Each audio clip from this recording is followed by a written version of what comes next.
Bismillah, cek.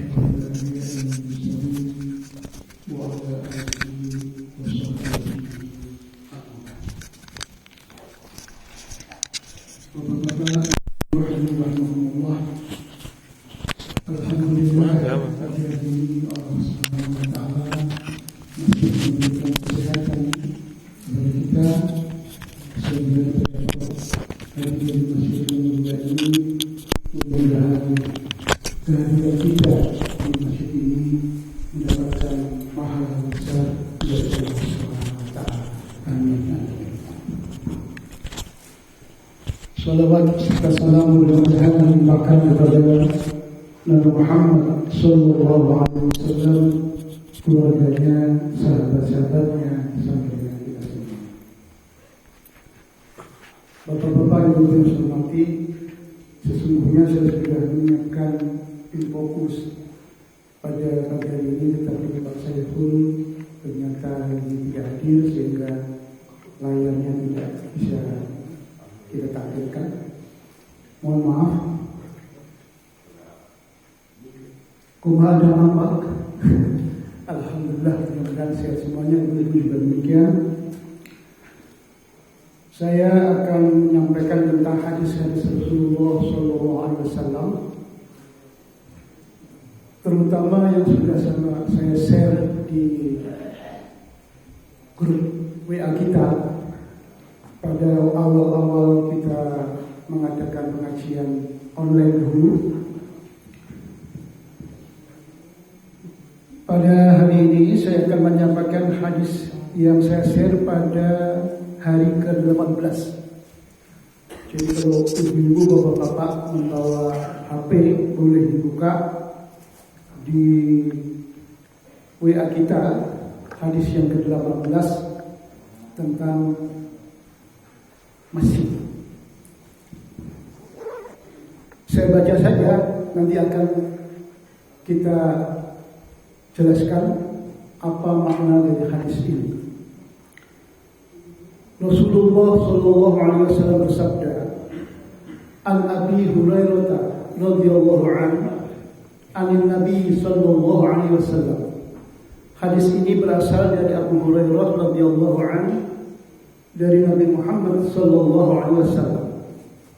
Beliau bersabda, Akhabbul bilad masajiduha.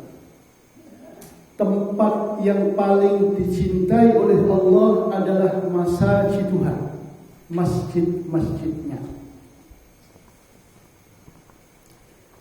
Wa abghadul bilad, dan tempat yang paling tidak dicintai, paling dibenci oleh Allah Subhanahu wa Ta'ala adalah aswaquha, pasar-pasarnya. Hadis sahih riwayat Imam Muslim.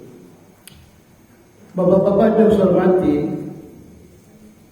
ahabbul bilad, tempat-tempat, atau kalau satunya itu baldatun. Kita sering mendengar firman Allah, negeri itu yang terbaik adalah baldatun thayyibatun wa rabbul ghafur.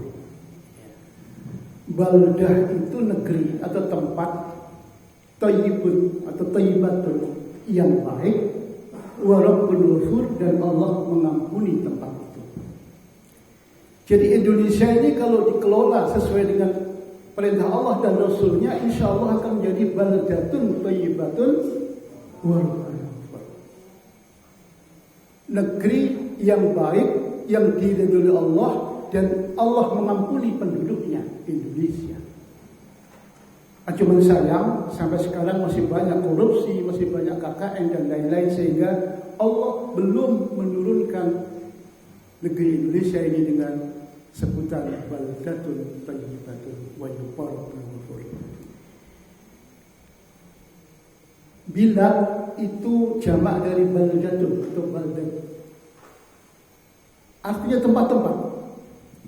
Jadi tempat-tempat yang paling dicintai oleh Allah itu bukan Bandung, bukan Jakarta, bukan Semarang, bukan Surabaya, tapi mana? Masajiduha. Tempat yang paling dicintai Allah adalah masjid-masjidnya. Konsekuensinya Bapak Ibu, kalau Bapak Ibu jadi ahli masjid, maka pasti insya Allah akan disayang oleh Allah. Saya kemarin ngobrol dengan Pak siapa namanya Pak? Bagus. Oh Pak Bagus. Ada yang baru yang dari Makassar. Nggak ada ya. Beliau saya tanya dari mana, dari Makassar, di rumah anaknya sekarang ini di Jalan Antasari 2.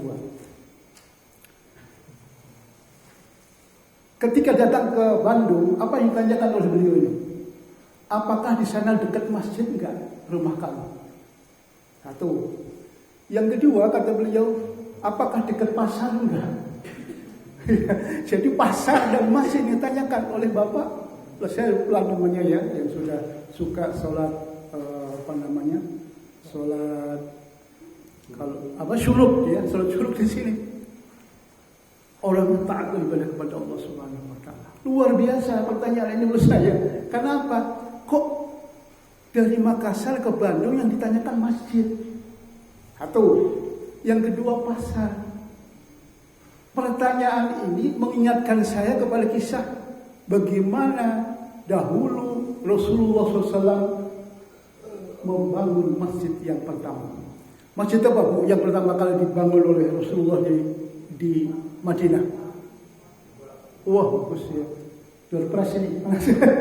Alhamdulillah, Masjid Kuba. Jadi kisahnya begini. Rasulullah SAW waktu itu mau dibunuh oleh orang-orang kafir Quraisy. Para pemimpin kafir Quraisy sudah bersepakat, semua suku yang ada mengirimkan satu perwakilan. Mengapa? Kalau nanti Nabi Muhammad terbunuh, maka suku Quraisy, sukunya Nabi Muhammad itu tidak bisa membalas. Karena perwakilan dari semua suku ikut untuk membunuh Nabi Muhammad SAW. Dikepunglah rumah Nabi Muhammad SAW. Dikepung.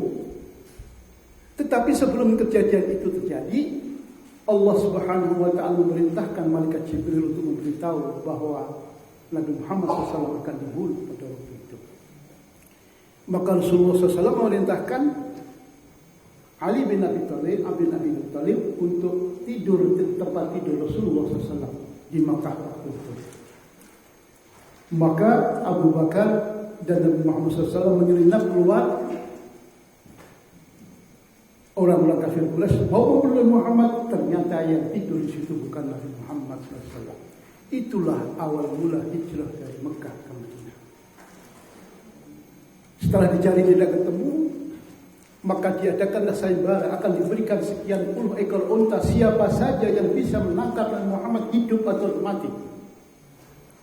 Puluhan ekor unta. Maka Rasulullah SAW menyelidap pergi ke gua apa Bu namanya? Tempat bersembunyi Rasulullah SAW, gua apa? Thur ya. Bapak Ibu Haji mungkin masih ingat betapa kerjanya ya. Saya masih muda waktu itu, nggak berani naik ke gunung Thur atau Jabal Thur itu.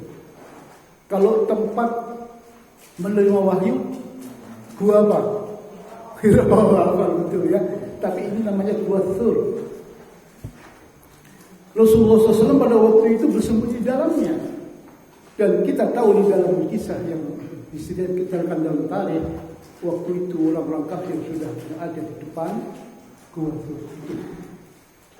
Ternyata ada mukjizat yang diberikan Allah Subhanahu wa taala. Ada sarang laba-laba yang menutupi gua itu, sehingga orang-orang kafir Quraisy pada waktu itu menyangka tidak mungkin ada orang yang ada di dalam gua itu. Nah, dalam Al-Quran dinyatakan Abu Bakar pada waktu itu sangat ketakutan melihat ada kaki-kaki, ada orang-orang kafir Quraisy di depan gua itu. Maka Allah Subhanahu wa taala menurunkan firman-Nya, la tahzan la takhaf wa la tahzan. Jangan kamu takut, jangan kamu sedih. Innallaha ma'ana, sesungguhnya Allah itu bersama dengan kami. Setelah mendapatkan firman Allah itu, tenanglah hati Abu Bakar. Dan alhamdulillah kita tahu Nabi Muhammad dan Abu Bakar Siddiq selamat dari kejaran orang-orang kafir Quraisy. Akhirnya Nabi Muhammad SAW hijrah ke Madinah. Berapa hari itu dari Mekah ke Madinah? Berapa? Kalau sekarang paling-paling 4-5 jam jalannya mulus. Ya, pakai hotmik, pakai bus. Kalau dahulu kurang lebih 1 minggu. Bayangkan bapak-bapak, ibu-ibu berjalan pakai ontanya 1, yang jalan 2. Dikisahkan dalam tarikh itu, kalau Nabi Muhammad SAW naik onta, maka Abu Bakar jalan kaki. Setelah capek, gantian Nabi Muhammad yang jalan kaki, Abu Bakar yang naik onta. Dituntun oleh seorang yang beragama Nasrani. Nah, di sini dapat kita simpulkan bahwa kita boleh Pak, boleh Bu, berhubungan muamalah dengan orang-orang Muslim, Nasrani, seperti Rasulullah SAW meminta ya petunjuk jalan pengendali dari untanya itu orang Nasrani. Sampailah di Madinah. Kita tahu persis bahwa sampai di Madinah disambut oleh orang-orang di sana dengan ucapan yang sampai sekarang sangat terkenal. Apa Bu? Tola'al badru alaina min saniyatil wada. Telah muncul alaina atas kami al-badru, bulan.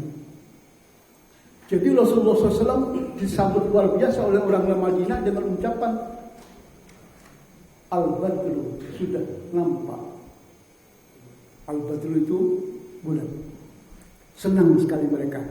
Nah, yang ada kaitannya dengan judul ini Bapak-Bapak Ibu Saudara, Rasulullah SAW waktu itu dipersilahkan oleh sahabat-sahabat yang baru masuk Islam supaya singgah di rumah beliau. Ternyata Rasulullah SAW dengan kebijakannya, beliau tidak mau memilih salah satu dari sahabat-sahabatnya. Beliau menyatakan biarkan unta ini berjalan, nanti kalau dia berhenti di situ saya akan tinggal. Masya Allah. Ya. Jadi tidak mau menyakiti hati sahabat-sahabatnya. Dibiarkanlah unta itu berhenti di mana Allah Subhanahu Wa Taala menunjukkan tempat itu. Akhirnya unta itu berhenti. Nah, Allahu Akbar. Ternyata unta itu berhenti di tanah milik anak yatim. Di saat itulah Rasulullah SAW turun. Kemudian Rasulullah SAW menyatakan, di tempat ini kita bangun masjid. Masjid apa Bu tadi? Kuba. Insya Allah yang sudah haji umrah akan ziarah ke sana. Saya ingat betul warnanya putih ya. Nah, di Masjid Kuba ini ada kisah nyata. Waktu saya bimbing umrah, itu ada seorang bapak sudah berulang-ulang kali haji dan umrah bapak ini, tetapi hilang di tempat itu. Dicari sampai hampir 1 jam lebih, nggak ketemu. Padahal di Masjid Kuba itu kecil tempatnya. Ya, masih ingat yang sudah haji? Kecil. Dicari, Masya Allah nggak ketemu. Baru setelah lama sekali ketemu, ternyata dia merasa berdosa kepada Allah Subhanahu Wa Taala. Itulah Mekah dan Madinah yang luar biasa. Jadi yang dia sampaikan di situ Rasulullah SAW yang pertama kali diingat beliau bukan bagaimana membangun rumah beliau, tidak. Tetapi pertama kali yang beliau ingat, yang beliau perintahkan adalah membangun masjid. Masjid itu sekali lagi namanya Masjid Kuba. Nanti setelah lama tinggal di Madinah, beliau bangun masjid lagi yang terkenal sampai sekarang, namanya Masjid Nabawi. Ya, betul. Ya. Nah, Masjid Nabawi ini juga punya kisah. Dulu Masjid Nabawi itu berupa kurma, ya, kebun kurma. Allah Subhanahu wa taala menurunkan firman-Nya, "Lan tanalul birra hatta tunfiqu ma tuhibbun." Kamu belum sampai atau belum disebut orang menjadi orang baik sebelum kamu menginfakkan apa yang kamu cintai, yang kamu miliki. Masya Allah ya. Jadi kalau bahasa saya, kita belum diberi gelar orang yang beriman sebelum kita mampu menginfakkan apa yang kita miliki, yang paling kita cintai. Nah pada waktu itu ada seorang sahabat Rasulullah SAW, harta yang paling dicintai itu adalah kebun kurma itu. Maka dia datang kepada Rasulullah SAW, "Ya Rasulullah, harta yang paling saya cintai adalah kebun kurma ini. Ini kebunnya luar biasa ya, mendatangkan rezeki yang banyak. Tetapi Allah menyatakan kamu belum sampai menjadi orang yang beriman kalau belum menginfakkan apa yang kamu cintai. Bagaimana kalau kebun kurma ini saya infakkan fisabilillah untuk membangun masjid?" Masya Allah ya, imannya orang dahulu itu jauh sekali dengan kita.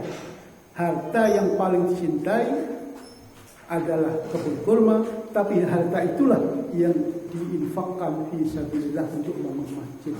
Nah, sampai sekarang alhamdulillah ya, bekas kebun kurma itu sekarang menjadi Masjid Nabawi yang indah, yang cantik ya, yang dikunjungi oleh seluruh umat Islam dari seluruh dunia. Nah, bapak-bapak yang saya hormati, apa yang dapat kita tarik dari cerita tadi? Yang pertama, Rasulullah SAW ketika sampai di Madinah, yang pertama kali dipikirkan oleh beliau adalah masjid. Kenapa?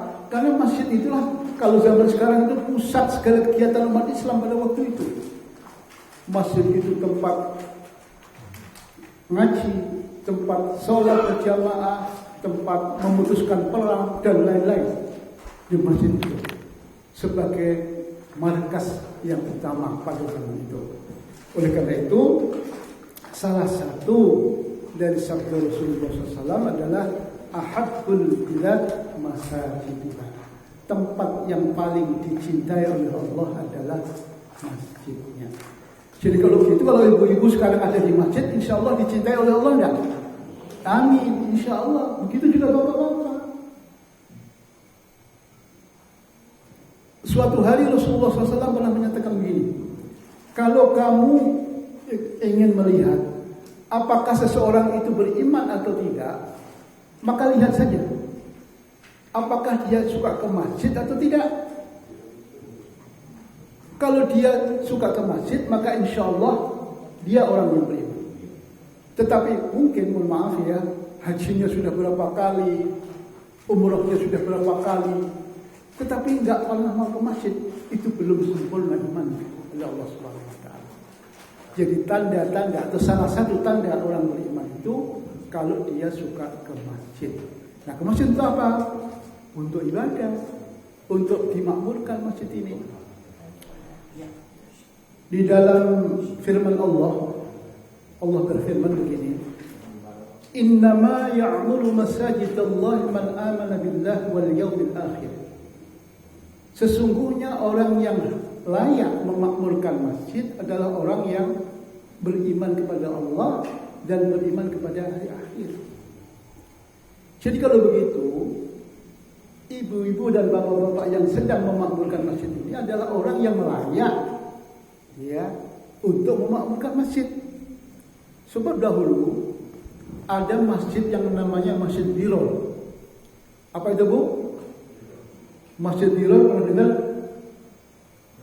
Ya, apa itu Pak Sumadi? Iya, betul. Iya, intinya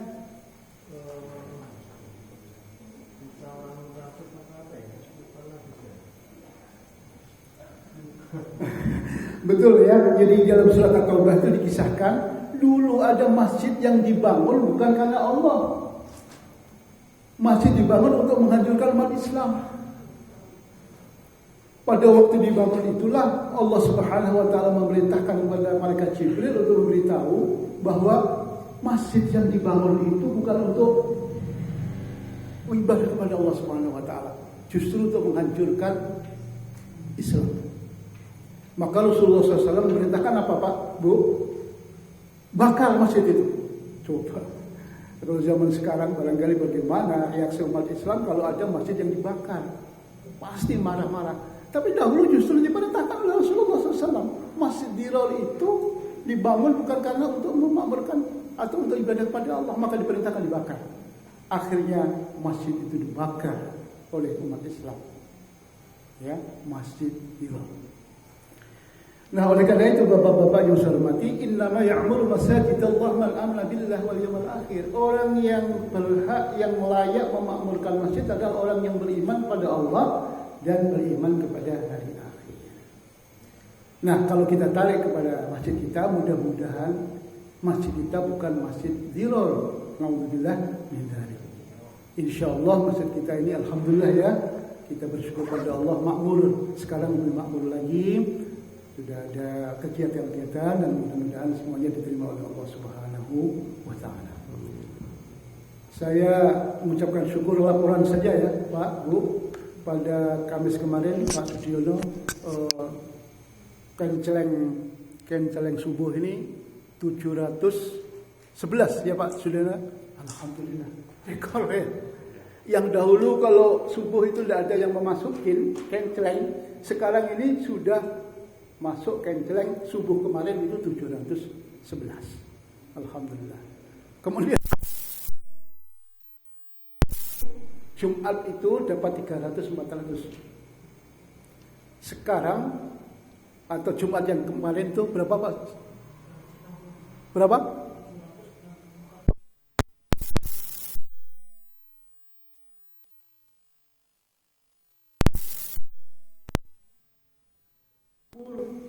Alhamdulillah.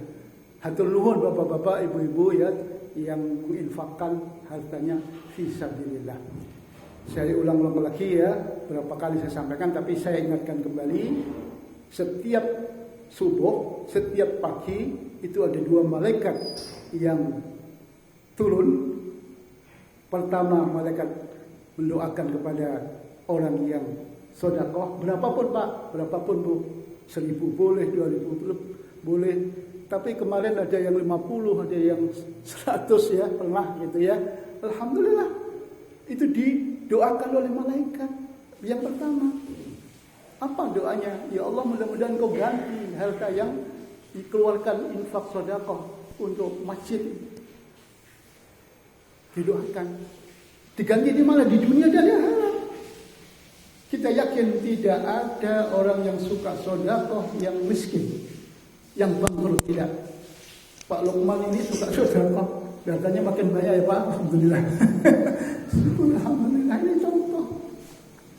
Rasulullah SAW pernah bersabda, wallahi ma naqasa malun min sadaqatin. Demi Allah tidak ada harta yang berkurang mana kosong. Harta itu untuk digunakan sedekah. Ada berkahnya. Di dunia diganti, apalagi nanti di akhirat. Itu satu, saya ulang lagi. Malaikat yang kedua menyatakan, kalau pagi hari orang tidak sedekah berapapun dia sedekah, maka didoakan mudah-mudahan hartanya talafan, rusak, hancur, tidak ada berkahnya. Itu doa malaikat. Jadi kita bersyukur pada Allah ya, dalam semakin banyak. Kenapa ini saya kampanyekan? Saya ingat betul Pak Lukman dulu menyatakan pernah cerita di daerah Purwakarta ya Pak, di daerah yang mohon maaf ya jauh dari kota, tetapi dibiasakan setiap subuh itu begitu masuk ke masjid dia bawa uang berapapun dia sedekah, melaksanakan hadis Rasulullah Sallallahu Alaihi Wasallam. Nah itulah masjid bapak-bapak ibu yang saya hormati. Masjid itu berasal dari kata sajadah, yasjudu masjidan.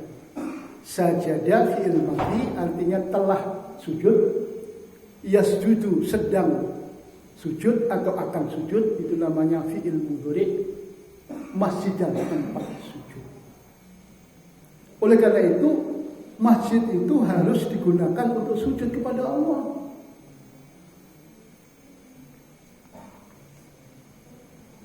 Walillahi yasjudu man fis samawati wal ardh. Dan kepada Allah lah sujud man fis samawati wal ard. Bapak-bapak yang saya hormati, kalau di kampus saya menjelaskan ayat ini, man itu untuk sesuatu ghairu akil, sesuatu yang tidak berakal. Walillahi yasjudu man fis samawati wal ard. Dan sujudlah kepada Allah man. Itu sesuatu yang berakal. Kalau ma itu sesuatu yang tidak berakal. Ini bahasa Arab ya. Saya ulangi lagi. Kalau man itu untuk sesuatu yang berakal, ma untuk sesuatu yang tidak berakal. Walillahi yasjudu man fis samawati wal ard. Dan kepada Allah lah sujud man fil ardi wal ard. Man fis samawati wal ard. Makhluk yang berakal di langit dan di bumi. Kemarin saya baca di running text bahwa NASA sekarang ini sedang menyelidiki tentang UFO, makhluk hidup di luar angkasa sana yang konon sudah pernah datang ke bumi, sampai sekarang belum diketahui kepastiannya. Nah, dalam Al-Quran sudah dinyatakan sujudlah man fis samawati wal ard, zat yang punya akal di langit dan di bumi. Artinya apa? UFO itu insya Allah benar, sesuai dengan firman Allah Subhanahu wa taala, akan datang ke bumi ini. Dan sujudlah di langit sana. Sama. Kemudian dalam ayat yang lain Allah Subhanahu wa taala berfirman bahwa yang sujud berupa man di langit itu adalah ada zilaluhu, ada bayang-bayangnya. Jadi kalau ada bayang-bayangnya mesti ada dia berdiri. Karena bayang-bayang itu ada karena ada sesuatu yang berdiri. Oleh karena itu disimpulkan oleh sebagian ulama bahwa di langit itu ada makhluk yang punya akal dan dia berdiri seperti manusia. Wallahu alam bagaimana bentuknya. Kerjanya apa? Ya sujud kepada Allah Subhanahu wa taala. Loh, kalau makhluk di langit saja sujud, maka kita yang di bumi ini hendaknya sujud kepada Allah Subhanahu wa taala di dalam masjid. Oleh karena itu, Bapak-bapak yang saya hormati, orang yang ada di masjid dia berzikir kepada Allah. Apalagi saya juga bersyukur kepada Allah, alhamdulillah, ini informasi saja untuk ibu-ibu dan bapak-bapak. Ada beberapa orang dari bapak-bapak yang setelah subuh begini nggak pulang, kemudian sampai syuruk ya, kurang lebih jam berapa Bu? Sekarang jam 6 ya, jam 6 zikir kepada Allah, baca Al-Quran, maka kemudian dilanjutkan dengan sholat 2 rakaat, namanya sholat syuruk. Oh, bukan duha, belum duha ya. Kalau berduha itu nanti jamnya juga agak mundur dikit ya. Saya lupa nih Pak Lukman ada di jadwal kemarin saya minta itu. Berapa menit ya Pak kurang lebih? Enggak, itu ya nanti dilihat lagi. Sholat duhanya ya. Jadi mohon maaf ibu-ibu, setelah sholat syuruk jangan langsung sholat duha.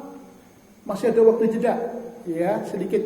Tolong dilihat lagi terbit fajarnya jam berapa, kemudian sholat duha jam berapa. Jadi tidak langsung sholat syuruk. Jadi alhamdulillah ada, kalau tidak salah kalau ibu-ibu 4 orang ya, dan bapak-bapak juga sekitar itu sudah istiqomah ya, termasuk Pak Deji, alhamdulillah beliau suka sholat sunat syuruk. Seperti sering saya sampaikan hadisnya ya, yang disahihkan oleh Albani, bahwa sholat syuruk itu insya Allah pahalanya, masih ingat Bu kayak apa? Seperti orang yang melaksanakan ibadah haji dan umroh. Masya Allah itu ya. Jadi nanti mudah-mudahan ya sampai jam 6 kurang sedikit kita jangan pulang, sholat 2 rakaat namanya sholat sunat syuruk, dan hadis seperti itu ya, pahalanya insya Allah seperti orang yang mengerjakan haji dan umroh. Baik, jadi itu yang pertama ya, ahabbul bilad ilallah masajiduha. Tempat yang paling baik, yang paling cinta oleh Allah adalah masjid. Kemudian yang kedua, wa abghadul bilad ilallahi aswaquha. Dan tempat yang paling dibenci oleh Allah di mana Bu? Pasar. Kenapa pasar? Saya ingat betul ya, saya waktu dulu sini dikritik oleh Pak Asep ya. Saya sampaikan di situ terutama di pasar tradisional. Kata Pak Asep, kenapa harus tradisional? Jawaban saya begini. Di pasar yang modern, di mal-mal itu cara transaksinya sudah bagus. Tidak ada atau mungkin sedikit sekali ya kemungkinan untuk memasukkan, kan begini, ini barang, ini mestinya Pak Asep yang menyampaikan ya. Kemudian kita beli barang itu, kita lihat barang itu ada. Ini Imam Syafi'i kan begitu, harus ada barangnya. Setelah ada, kemudian kita beli, kita bayar di kasir ya, di situ kita dapat barang itu sesuai dengan harga yang sudah dicantumkan di situ. Kalau di mall kan tidak ada tawar-tawaran itu ya. Ini kalau ibu-ibu biasanya gitu, mau beli mesti nawar. Terus saya nunggu sampai lama, capek itu di pasar baru. Ya, jadi ibu-ibu sudah begitu. Tetapi kalau di mall kan tidak ada itu. Ini sebenarnya Islami ini. Lebih Islami di mall-mall atau di nggak saya sebut namanya nanti iklan ini, dibandingkan dengan pasar tradisional. Kalau di pasar tradisional misalnya begini, ada penipuan. Ibu membeli beras yang di atasnya bagus, tapi di bawahnya jelek. Nah, itu penipuan. Tapi kalau di mall kan enggak, ini barangnya itu sudah kita lihat dan ini yang terbaik. Oleh karena itu beli barang melalui online itu ya. Online itu ada ulama yang mengharamkan. Kenapa? Kenapa Bu? Kenapa Pak Lukman kira-kira? Karena barangnya nggak kelihatan. Kita beli cuma sifat-sifatnya saja kayak begini-begini, foto saja kita lihat, kemudian datang barang itu tidak sesuai dengan yang ada di foto. Pernah nggak Ibu merasakan gitu? Pernah. Kecewa nggak? Kecewa. Ya. Itu haramnya di situ. Oleh karena itu Imam Syafi'i menyatakan kalau beli barang harus tahu ini HP. Barangnya ini kelihatan nyata. Jangan HP mereknya anu, ya tahunnya sekian misalnya, kita beli melalui online, tahu-tahu yang datang beda. Dosa nggak menurut Anda? Menurut Bapak-bapak? Itu penipuan. Oleh karena itu sekali lagi hati-hati ya. Saya yakin ibu-ibu pernah kecewa. Tidak sesuai dengan barang yang dilihat di foto itu. Di iklannya, iklan yang namanya iklan yang bagus-bagus. Nah di situ haramnya. Baik, bapak-bapak yang saya hormati, tempat yang paling dibenci oleh Allah adalah pasar. Aswaquha. Di situ jamak dari suq. Suq itu mufradnya satunya, kalau banyaknya aswaq. Jadi kalau gitu pasar-pasar di dunia ini itu paling dibenci oleh Allah Subhanahu wa taala. Kenapa? Di pasar suka terjadi penipuan. Di pasar suka terjadi pertengkaran antara pembeli dan penjual. Di pasar kalau kita kaitkan dengan Pak Asep ya, muamalah itu sering akadnya tidak sama, tidak sesuai dengan Islam. Ya, dan di pasar itu biasanya yang tradisional ya, yang kotor tempatnya, yang masih tradisional. Oleh karena itu tempat itu dibenci oleh Allah Subhanahu wa taala. Nah, tetapi bukan berarti orang yang bisnis di pasar itu dibenci oleh Allah, tidak. Saya pernah sampaikan ya, insya Allah orang yang berdagang, yang bisnis, yang ikhlas, yang benar, yang lurus sesuai dengan agama, itu insya Allah justru nanti masuk surga, dekat dengan Rasulullah Sallallahu Alaihi Wasallam. Nah, kalau kita komparasikan antara pasar dan masjid, sangat beda. Masjid tempat ibadah pada Allah, orang yang memaklumkan masjid itu disayang oleh Allah. Dan sering saya sampaikan ya ibu bapak-bapak, hadis Rasulullah SAW yang menyatakan bahwa pada waktu subuh ini ya, malaikat-malaikat itu mendoakan kepada orang-orang yang sedang ibadah. Jadi kalau kita bisa lihat sekarang ini, Masya Allah, luar biasa ya. Jadi sungguh beruntung kalau kita dari subuh, ya apalagi sebelumnya tahajud dulu, kemudian subuh berjamaah, kemudian zikir kepada Allah, baca Quran dan lain, sampai jam 6 kurang lebih di sini, kemudian sholat sunat 2 rakaat. Masya Allah, sempurna itu. Belum lagi ditambah dengan baca Al-Quran, Masya Allah ya. Jadi saya ibu mudah-mudahan semakin banyak ya yang bisa melaksanakan zikir pada Allah setelah subuh, baca Al-Quran, diam saja di masjid ya. Karena kita tahu diam saja di masjid itu dinilai oleh Allah Subhanahu wa taala seperti orang yang sedang beribadah. Diam saja, apalagi zikir pada Allah. Ada hadis Rasulullah SAW, orang yang duduk menunggu waktu itu dinilai oleh Allah Subhanahu wa taala seperti orang yang sedang sholat. Masya Allah. Kalau orang sholat subuh berjamaah, zikir pada Allah, menunggu waktu syuruk, maka itu waktu-waktu itu dinilai ibadah pada Allah. Atau yang lain misalnya dari maghrib sampai isya. Nah ini yang belum kita lakukan. Terus saja tinggal di masjid, nunggu sholat isya berjamaah. Masya Allah, ini juga dinilai terus oleh Allah sebagai orang yang sholat terus sampai isya. Ada beberapa waktu yang lalu ketika ada orang yang berangkat ke Mekah, apa nasihat saya? 1, jangan suka pulang ke maktab. Kenapa? Kalau bisa apalagi di Masjidil Haram, udahlah banyak-banyak di masjid saja. Begitu juga kepada Pak Sudiono sudah saya sampaikan seperti itu. Ternyata tahun ini belum berangkat ya. Mudah-mudahan tahun depan begitu ya. Pak Sudiono jangan suka pulang lah. Sudah di masjid terus. Apa? Di situ tinggal saja, duduk saja. Ya, apalagi di Masjidil Haram. Masya Allah, melihat Ka'bah saja itu mendapat rahmat Allah. Melihat saja. Luar biasa, apalagi ibadah di pinggir Ka'bah itu luar biasa. Nah inilah fadilahnya kita masuk ke masjid itu. Orang yang sholat berjamaah di masjid, 1 pahalanya besar sekali. Yang kedua ada juga silaturahim di antara kita. Ya, silaturahim. Kalau tidak ke masjid, mungkin jarang ketemu, tidak bisa bicara, ngobrol. Tetapi kalau kita ke masjid, insya Allah kita bersama-sama untuk beribadah kepada Allah Subhanahu wa taala. Baiklah, sambil minum, kalau ada pertanyaan-pertanyaan silakan.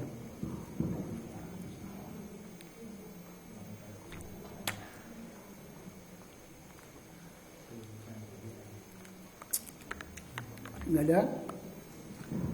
Baik, itu hadis yang ke-17 ke-18 ya. Sekarang saya lanjutkan dengan hadis yang ke-19. Judulnya Sayyidul Istighfar. Bunyi hadisnya Anin Nabi sallallahu alaihi wasallam, dari Nabi Muhammad sallallahu alaihi wasallam, qala, beliau bersabda, Sayyidul Istighfar ayyakul al-'abdu. Sayyidul Istighfar, panglimanya istighfar, rajanya istighfar, apabila seseorang hamba berdoa, Allahumma anta rabbi la ilaha illa anta khalaqtani wa ana 'abduka wa ana 'ala ahdika wa wa'dika mastata'tu.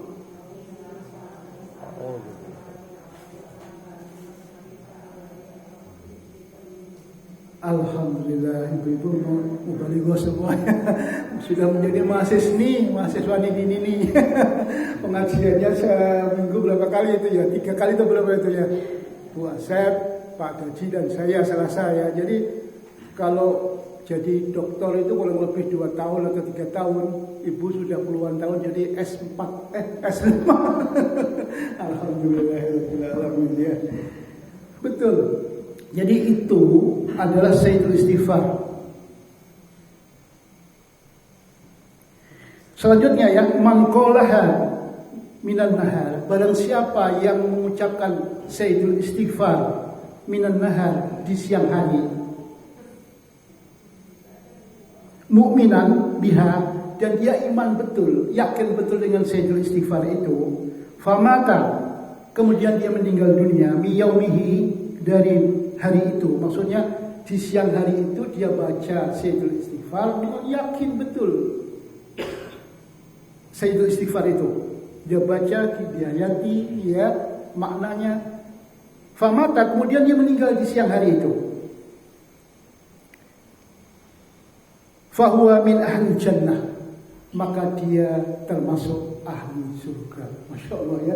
Jadi orang yang membaca sayyidul istighfar di siang hari dengan yakin, kemudian dia meninggal di siang hari itu, maka dia min ahli jannah, dia termasuk ahli surga. Wa man qala, barang siapa yang mengucapkan sayyidul istighfar minal laili, di waktu malam, wa huwa muqinun, dan dia yakin betul dengan sayyidul istighfar itu, famata, kemudian dia meninggal dunia, qabla ayyasbuha, sebelum waktu subuh, fahuwa min ahli jannah, maka dia termasuk ahli surga. Jadi kalau bahasa saya Pak ya, barang siapa yang membaca sayyidul istighfar itu dengan yakin, dengan iman, kemudian dia meninggal dunia di siang hari itu, maka tempatnya adalah surga.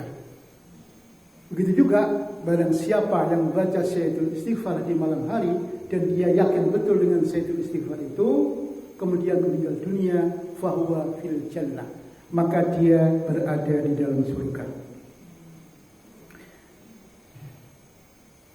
Kalau tidak meninggal bagaimana? Maka Rasulullah SAW menyatakan diampunilah dosa-dosanya di waktu malam itu dan juga di waktu siang hari itu. Jadi kalau misalnya ibu baca pada siang hari sayyidul istighfar, kemudian meninggal dunia, fahuwa fil jannah, maka ibu tempatnya adalah surga. Kalau dibaca malam hari juga demikian. Tetapi kalau tidak meninggal dunia, dia ampuni dosa-dosanya. Nah, saya mempraktekkan hadis ini, Pak. Alhamdulillah, tidak pernah sekalipun setelah sholat saya meninggalkan sayyidul istighfar ini. Oleh karena itu saya sampaikan pada ibu-ibu, bapak-bapak, kalau belum hafal, itu ada di Google ya, tulis saja sayyidul istighfar, kemudian fotokopi, tempel di depan musola atau tempat ibu di masjid, di rumah atau sholat. Setiap selesai sholat atau mau tidur, ya baca ini. Sebelum tidur baca Allahumma anta rabbi la ilaha illa anta khalaqtani, dan seterusnya. Maka insya Allah suatu ketika akan hafal. Saya juga dulu begitu ya, tidak hafal. Saya baca terus ulang-ulang, alhamdulillah akhirnya dihafal. Jadi oleh pagi hari ini Bapak Ibu yang saya hormati, hafalkan dan amalkan sayyidul istighfar ini. Kapan membacanya? Kalau saya habis sholat minimal dan mau tidur. Kenapa demikian? Karena kalau mau tidur bisa jadi nggak bangun lagi. Seperti Ibu Hajah Prayitno, itu kan kisahnya, beliau tidur langsung innalillahi wa inna ilaihi raji'un, dipanggil oleh Allah Subhanahu wa taala. Lah kalau kita sebelum tidur sudah membaca Allahumma anta rabbi la ilaha illa anta khalaqtani dan seterusnya ini, insyaallah kita akan masuk surga. Jadi kita yang apalagi yang sudah sepuh itu harus siap-siap betul. Kalau seperti Ibu Hajah Prayitno, kita nggak tahu kapan dan di mana kita dipanggil oleh Allah Subhanahu wa taala. Saya yakin keluarganya sendiri nggak menyangka bahwa beliau, mohon maaf ya, wafat pada hari itu. Ternyata waktu itu beliau langsung sampai subuh dan setelah subuh meninggal dunia. Maka oleh karena itu doa sayyidul istighfar ini mohon dibaca. Baiklah, untuk mengetahui ya makna dari sayyidul istighfar ini, Allahumma anta rabbi, ya Allah engkau adalah Tuhanku. Jadi kita meyakini betul Allah itulah Rabb kita. Rabb itu yang memelihara, menciptakan kita semuanya. La ilaha illa anta, tidak ada Tuhan illa anta kecuali Engkau ya Allah. Biasanya kan la ilaha illallah Muhammadur Rasulullah. Tapi juga boleh la ilaha illa anta. Tidak ada Tuhan kecuali Engkau. Anta itu untuk laki-laki. Kalau perempuan apa Bu? Anti. Sudah bagus ya. Jadi kalau anta berarti dinisbatkan laki-laki. Jadi Allah bukan laki-laki jenisnya seperti kita, tetapi Allah itu dijeniskan laki-laki. Perintah saum juga ya ayyuhalladzina amanu kutiba alaikum, wahai orang-orang yang beriman diwajibkan atas kamu. Itu untuk laki-laki, perempuan Bu? Laki-laki. Kalau perempuan apa? Kunna. Bu Asyaf ya? Iya Bu Guru. Ustaz ya. Kunna untuk kamu perempuan. Jadi tidak ada dalam Al-Quran itu ya ayyuhalladzina amanu kutiba alaikunna, tidak ada. Tapi ya ayyuhalladzina amanu kutiba alaikum, diwajibkan atas kamu laki-laki. Nah perempuan wajib enggak? Wajib kalau dinisbahkan. Ya. Nah, baiklah saya teruskan ya. Jadi la ilaha illa anta khalaqtani. Engkaulah yang menciptakanku ya Allah. Ya, bukan berhala, bukan Tuhan-Tuhan yang lain, tapi Allah menciptakan kita. Wa ana 'abduka, dan aku adalah hamba-Mu. Ya, kalau Bapak Ibu membaca Al-Quran, pas kata-kata ana walaupun ada alif, boleh panjang enggak Pak Sumadi? Kalau kita membaca ana dalam Quran, nanya itu panjang atau pendek? Bagus. Ya, alhamdulillah ya. Jadi walaupun ada alifnya nggak perlu dibaca panjang. Ana, ya itu baca ana. Iya. Kemudian sudah menjadi bahasa Betawi ya, ente. Maksudnya anta sebenarnya ya, ente, ana. Ya. Iya, saya ulangi lagi tadi. Wa ana abduka wa ana ala ahdika ya. Wa wa'dika, dan aku akan melaksanakan semua janjimu ya Allah, janji kepadamu ya Allah, wa'adika. Jadi insya Allah kita ini berusaha untuk menepati janji kita.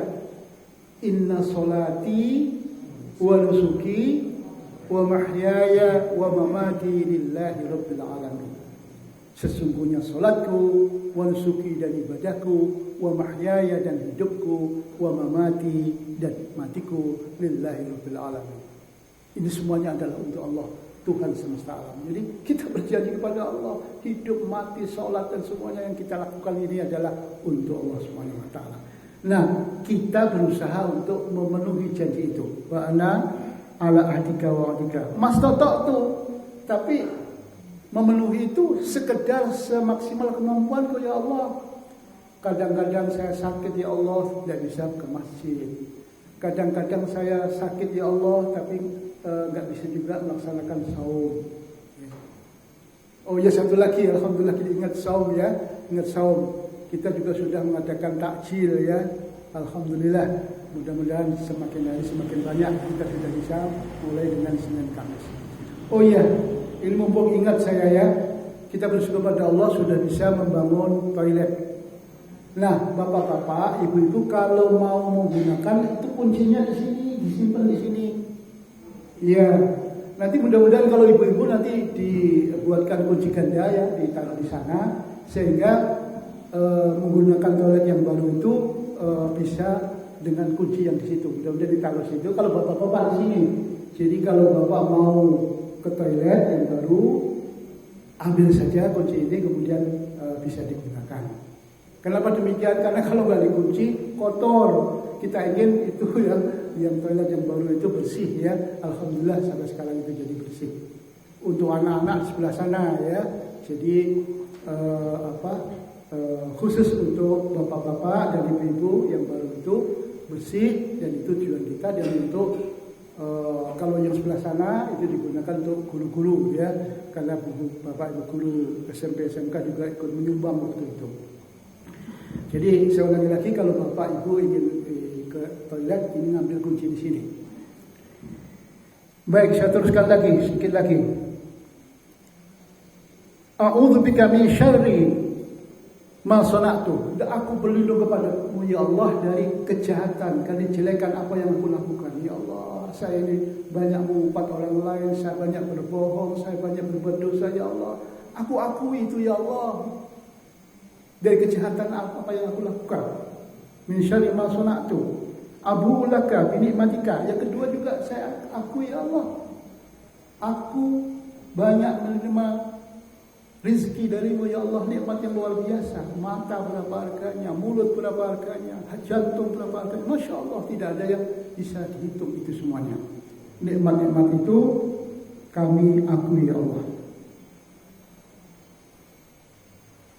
Abu'u laka bi ni'matika alayya wa abu'u bi dzambi. Nah, yang kedua, aku juga mengakui ya Allah bahwa dosa-dosaku banyak ya Allah. Nikmat banyak Engkau berikan kepadaku ya Allah, tetapi dosa-dosaku juga banyak ya Allah. Faghfirli, oleh karena itu ya Allah, ampunilah dosa-dosaku. Nah, inilah yang disebut Sayyidul Istighfar itu. Ujung-ujungnya mohon ampun kepada Allah setelah mengakui nikmat yang banyak, mengakui banyak dosa, mengakui kekurangan-kekurangan, maka faghfirli, maka ampunilah aku ya Allah. Fa innahu la yaghfiru dzunuba illa anta, maka sesungguhnya tidak ada yang bisa mengampuni dosa-dosa kecuali Engkau ya Allah. Nah, itulah Bapak Ibu saya hormati, dua hadis yang bisa saya sampaikan pada pagi hari ini. Yang pertama, ya, supaya menjadi ilmu, ahabbul bilad ilallah masajiduha. Tempat yang paling dicintai oleh Allah adalah masjid-masjidnya. Ya. Kemudian wa abghadul bilad ilallah, dan tempat yang paling tidak dicintai oleh Allah Subhanahu wa taala adalah pasar-pasarnya, aswaq. Itu hadis yang pertama.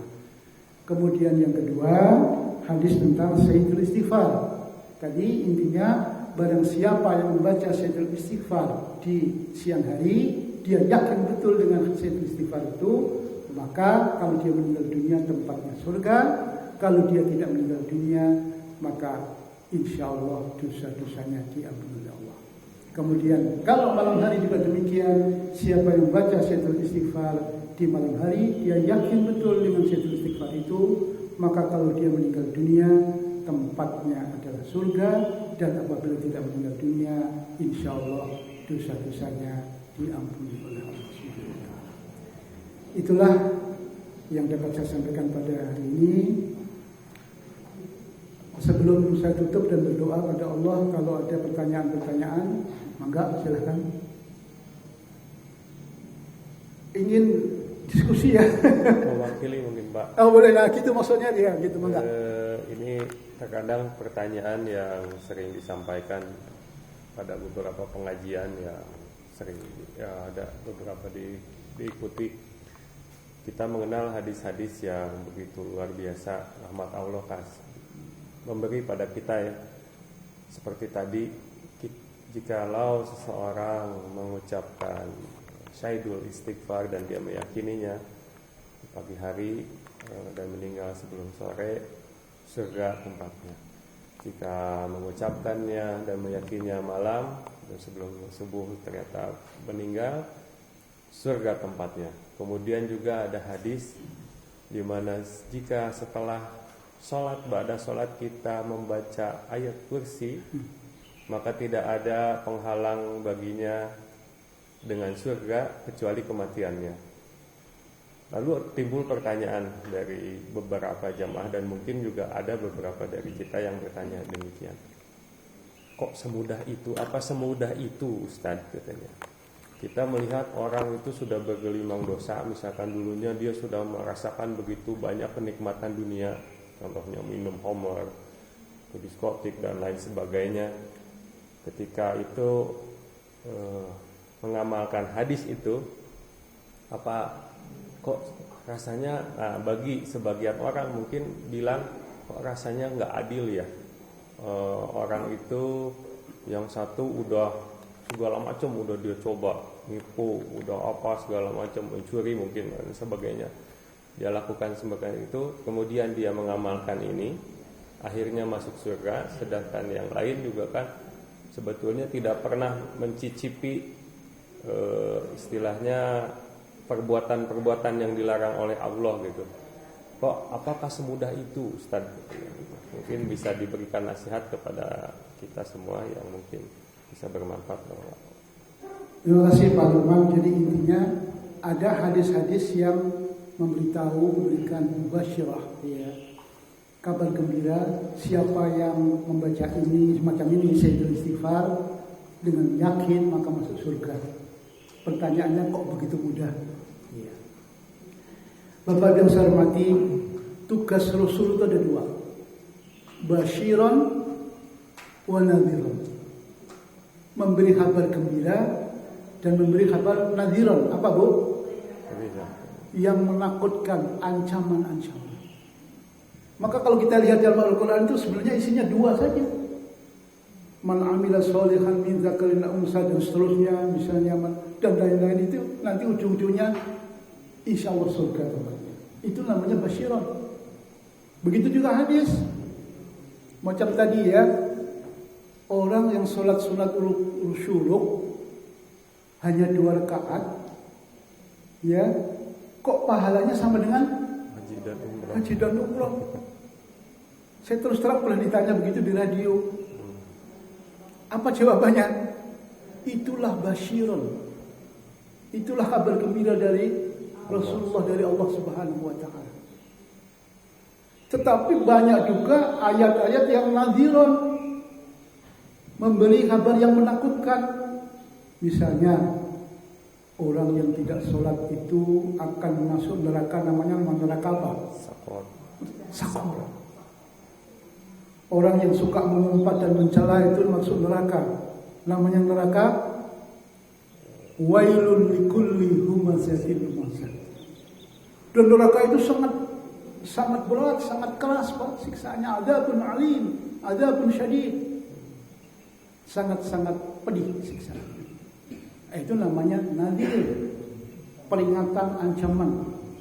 Saya tadi malam ceramah, ada salah seorang, enggak sebut namanya, dia suka minum, suka perempuan, suka main togel, ya. Sudah dinasihati bertahun-tahun, bahkan setiap hari saya sampaikan ini, one day reminder itu saya nasihati. Ketika saya nasihati jawabannya amin, amin, amin. Tapi tetap saja dia togel iya, main perempuan iya, minum iya. Saya diskusi, apa yang harus kita lakukan sekarang? Kalau dalam Al-Quran ada basyiran, selama ini 2 tahun, 3 tahun ini sudah saya nasihati, tapi tetap seperti itu. Sekarang waktunya nadhiran. Apa itu? Ya kalau keluarga, pecat saja di keluarga. Dari nama keluarga, memalukan ini. Tapi yang lain tidak setuju. Ya, karena ini kasihan, ini saudara kalian. Nah, maksud saya begini. Jadi memang tugas harus seperti itu. Mengenai mudah dan tidak mudah, ya, memang ada amalan-amalan yang diprioritaskan oleh Allah dan Rasulnya. Semacam tadi kok mudah betul ya, berapa jam dari mulai subuh jam 4:30 berapa ini 33 kalau salah, kemudian sampai jam 6, 1,5 jam kurang lebih. Lah kok pahalanya seperti haji dan umroh. Dan itu disahihkan oleh Albani. Terus saya sampaikan, Albani itu orang yang ahli hadis ya di zaman sekarang ini. Itulah karunia Allah Subhanahu wa taala. Tetapi semua nanti ada satu lagi Pak, ada yang disebut mizan. Iya. Dosanya segulung. Pahalanya juga segulung misalnya. Nah, nanti Allah akan menilai. Masuk surga itu kalau dia tidak berbuat dosa, kalau dia ibadahnya rajin, kalau sholatnya berjamaah terus gitu ya. Sama begini, ini juga pernah, ini Pak Atian yang ditanya. Pak Atian, itu di dalam hadis disebutkan bahwa ada seorang wanita pelacur. Terus apa? Dia memberi minum kepada siapa? Anjing coba. Hanya 1 kali perbuatan itu, ternyata dia masuk surga, diampuni oleh Allah. Lah kok mudah banget. Tapi kata Pak Ten apa? Loh, jangan dibaca itu saja. Tapi lanjutannya apa? Setelah itu pelacur itu taubat kepada Allah. Nah, itu harusnya begitu. Nah, ini juga begitu demikian. Sholat suluk itu insya Allah surga neraka. Kalau dia nggak sholat, itu pembohong, penipu, ya neraka tempatnya.